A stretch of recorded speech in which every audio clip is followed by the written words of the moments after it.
We're pulled in all directions at once by kids, work, and aging parents.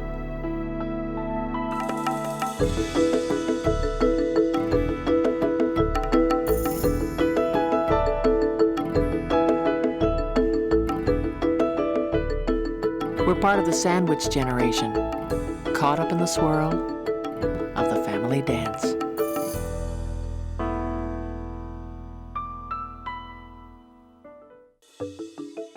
On this family dance, Itia Golan takes her mother, a Holocaust survivor, back to her home village in the Czech Republic.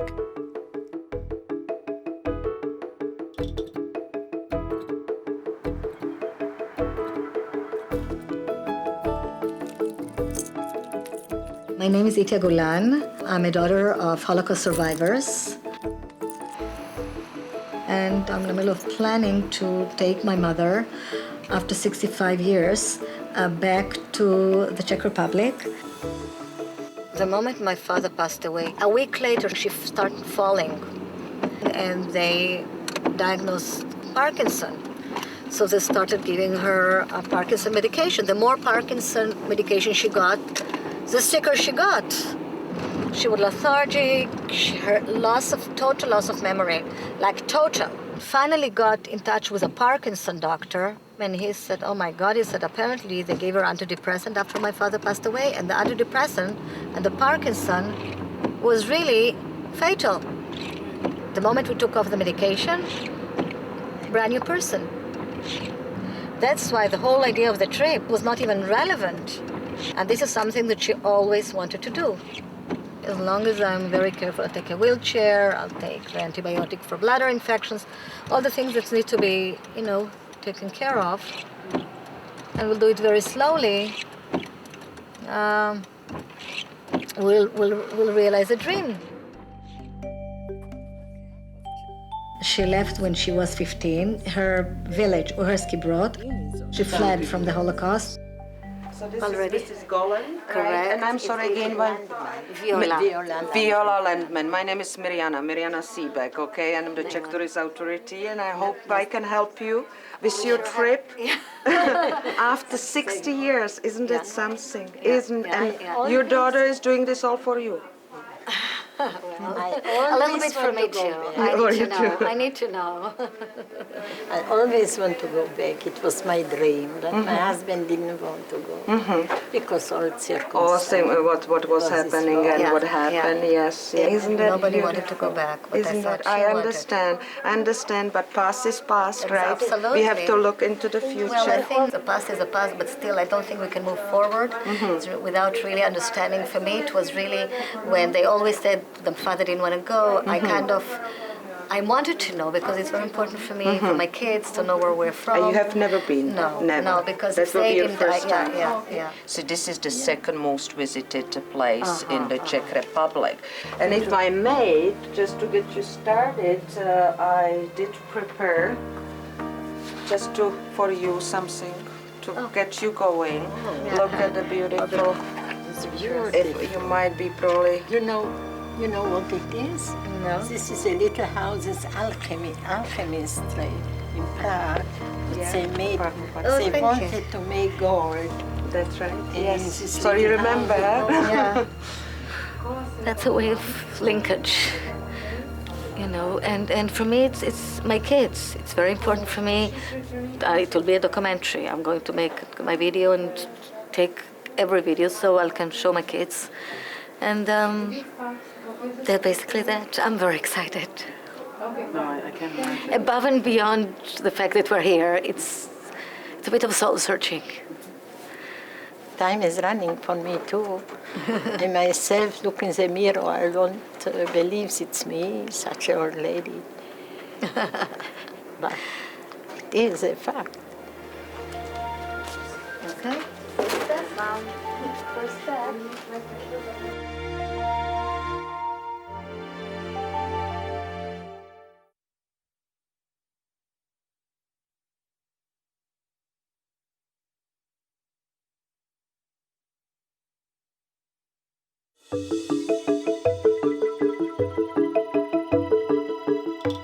I have to go to school too. I'll have to go I live with my husband, together with my mom and my two youngest daughters. My oldest daughters are married, they live nearby, and I have two grandchildren.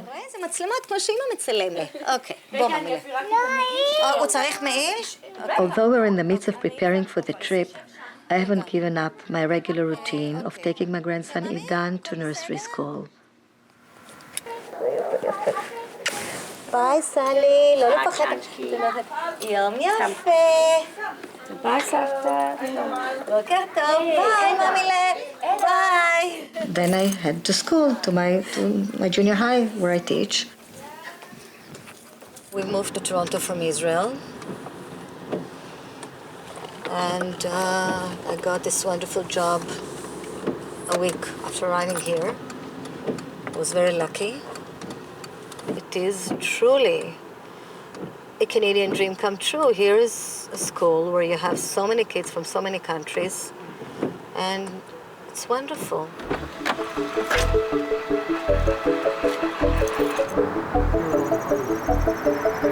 We're going with my mother to the doctor just before the trip. I want to make sure that she's okay, to get her a few pills on the way just in case she has a problem there. Because people with Parkinson tend to have certain infections, urine infection, this. So just in case, I need to have all the medication with me. I already arranged with a company in Prague to get us a wheelchair so we can make it comfortable. No, if I need a wheelchair, I take my little cane. Tell me. Yola, it's nice to see you. How are you? Thank you, fine. I feel fine. I'm going to go with Hashem at the end of the week to Czechoslovakia. Wow, how long are you going to be? 2 weeks. Very nice. With you, no? Yeah, of course. There's going to be some very powerful emotions Absolutely. How do you feel about the fact if she can go and... Okay, I'm going to examine you in just a minute. I'm going to answer after I examine. The one thing I have concerns about, okay, which has nothing to do with medicine, is that you actually may be very anxious or depressed there. Sometimes people go back to their hometowns, they see things have changed, they see anti-Semitism, they see things that are not nice. No, there are not anti-Semitism. I'm just letting you know from my experience of other older people that go, they tell me this, okay? So that's the only issue I would have. I think it's fantastic that you're doing it. I think it's very important, actually. It's not a subtle thing. I think she has to go back. I see people benefit by going back. Once. Once. Kind of to close the circle up, and I think the memories. But I mean, we talk about it, and I think she knows very well. She helps me with the trip. She helps me with the planning. So we go over again memories. So it's not going to be a shocker. You'll be right beside her. Yeah, exactly. Okay. Secondly, what I'm concerned is a jet lag. Is there something that I should know when after 9? It's 8 hours flight. I am going to a city what I left before 62 years exactly. I've been in Prague, and the Germany occupied already Prague, so we couldn't stay there. And I want to go back always, but my late husband, he has a different opinion. And he was very afraid to go back. He doesn't want to go back. Zosa's my father, his sister, the three siblings who fled the Holocaust. And all the three were very, very close, and all the three were sent to Palestine until things were supposedly to be better. This is a transport shows about my grandfather. They were killed, they were gassed in Auschwitz. My grandmother in Birkenau, my grandfather in Auschwitz, in 16 to the 10th, 1944. This letter was sent to Minister of... My father never said goodbye to his parents. So I'm going to say goodbye. I'm going to close up the circle.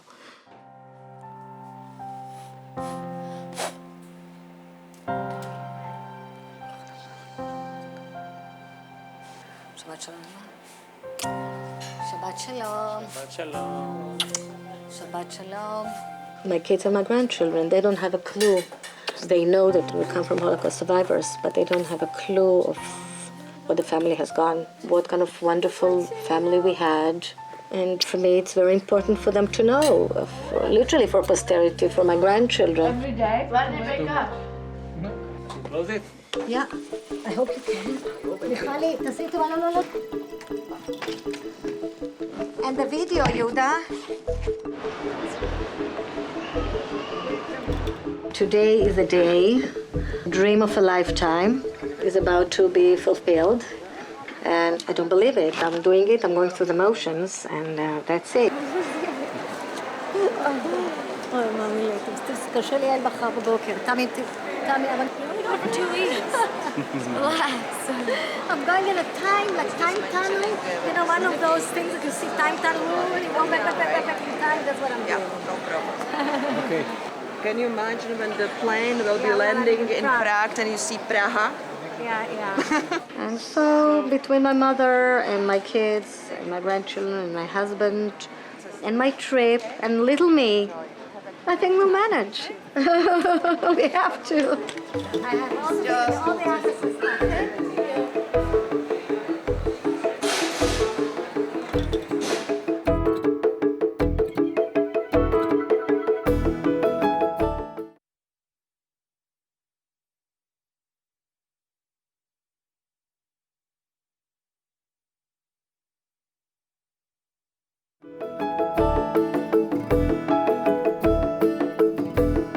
This is the main street in Prague, and we arrived this morning.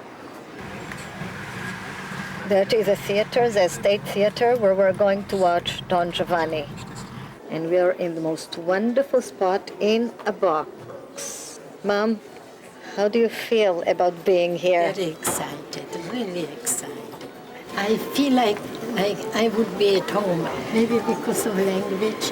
I don't know. It's actually the only language what I speak very well and nice. I get lots of compliments because not English and not Hebrew and not German I know so well like Czech. And you can feel the language makes you close up to something.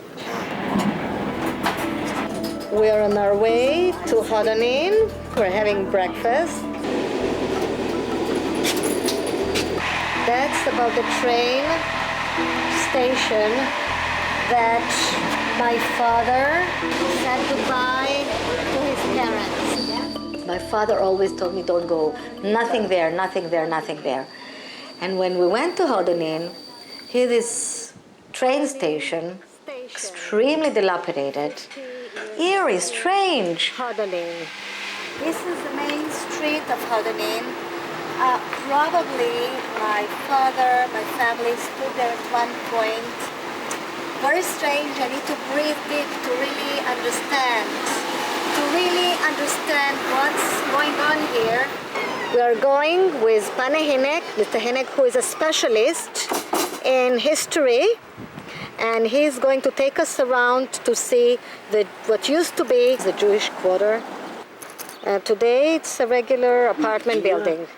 Hier waren Miergassen. And here, somewhere here, many, many moons back, my grandfather, what was my grandmother, my father, with his brother and sister, used to be around here. My father was probably laughing up there in the sky, saying, I told you not to go there is nothing there. I heard him laughing. They destroyed everything, it was horrible. But one thing we know, we cannot destroy memory, we cannot destroy heritage. Those things that if we don't let it happen, it doesn't happen. Okay, this is Uheski Brod. How do you feel, Ima, when you see your high school? I feel matzrika. Yes, it's funny. You know, it used to be, as a child, as such a beautiful street. It's a wide and big. And no, it's nothing, just the Jewish quarter doesn't exist anymore. And this was very sad for me, because the big temple it's gone absolutely. And this whole quarter doesn't exist. Even people doesn't know where it was. And it was by 1,800 Jewish families there, so it was a really big Jewish center there. So this is all gone. But I think the moment of truth was when we went to the cemetery and you saw all your friends, the names of all your friends. It was a big marble wall and written all the names from those people who had been sent to Terezin first. So I have seen all those names. This makes me very, very sad. My mother find her friend Alička Rozdova. Are there many people that still live here from your time? I'm very, very sorry, but we living here. Rosenfeld, Ada, this is his wife, but she's not from Brod, she's from Stražnice Lidska. Elina Rajzová. No. I had a friend, she's still there, and they pick up us so nicely, just like I would left yesterday. It was really emotional. I mean, they left, she was 15 or 16, this lady was 10. And thank you so much for the stories and the hospitality.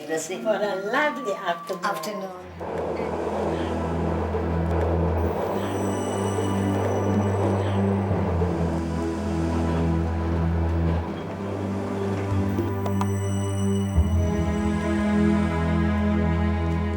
The Jewish cemetery.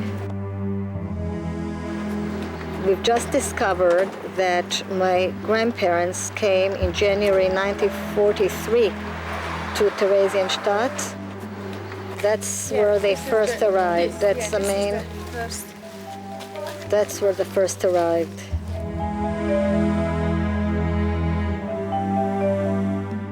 The bakery and the central food shop, that's probably where my grandmother worked. Here are the windows. She probably looked through that window, looking perhaps to look for her husband or the Red Cross to bring letters. My grandmother sent kids to Israel. I have kids. Sent kids to Israel, walking every day probably to the bakery thinking what happened to those kids of hers, not knowing that probably in a year and a half she's going to die. That is a crematorium. Taky pomáhal to likvidovat a já to vydržím.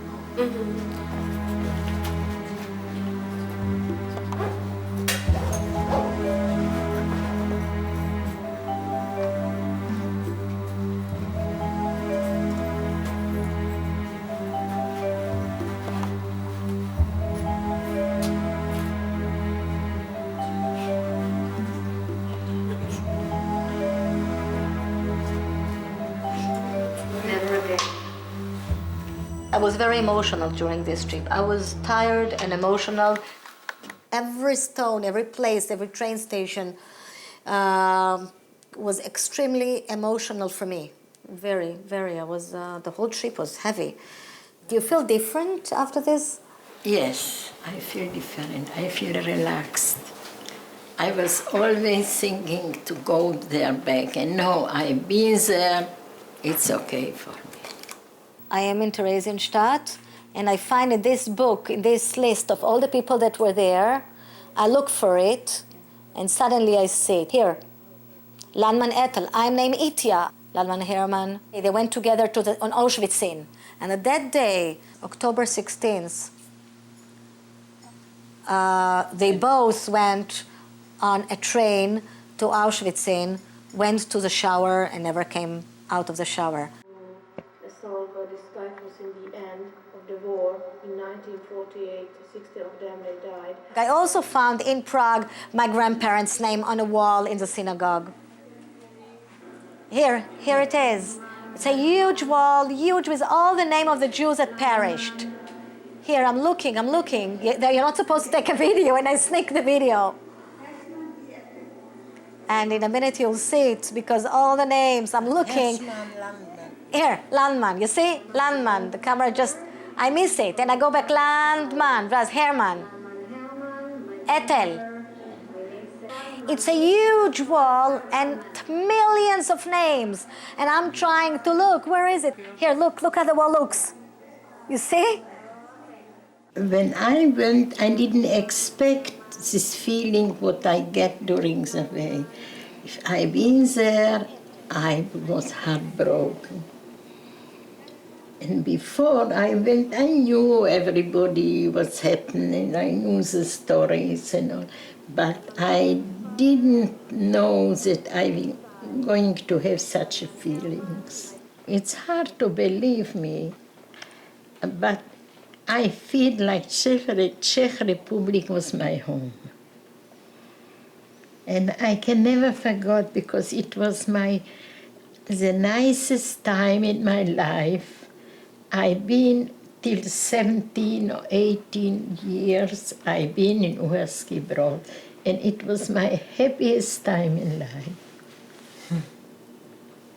So this you cannot never forget it. Yeah. It was important for me as second-generation survivors, because practically my whole family vanished. And it was important for me to see where it almost ended. It's like a dinosaur, when you see an egg, when you find an egg of a dinosaur, and to think it's a world that almost was vanished. And here I am coming out of this egg and building my own family. I'm blessed, I survived. One looks in everyday life at the difficulties that one has with this and with that, and when you look at the larger picture, it's larger than life. Actually, we survived, and we're okay, we survived, we're strong, and thank God.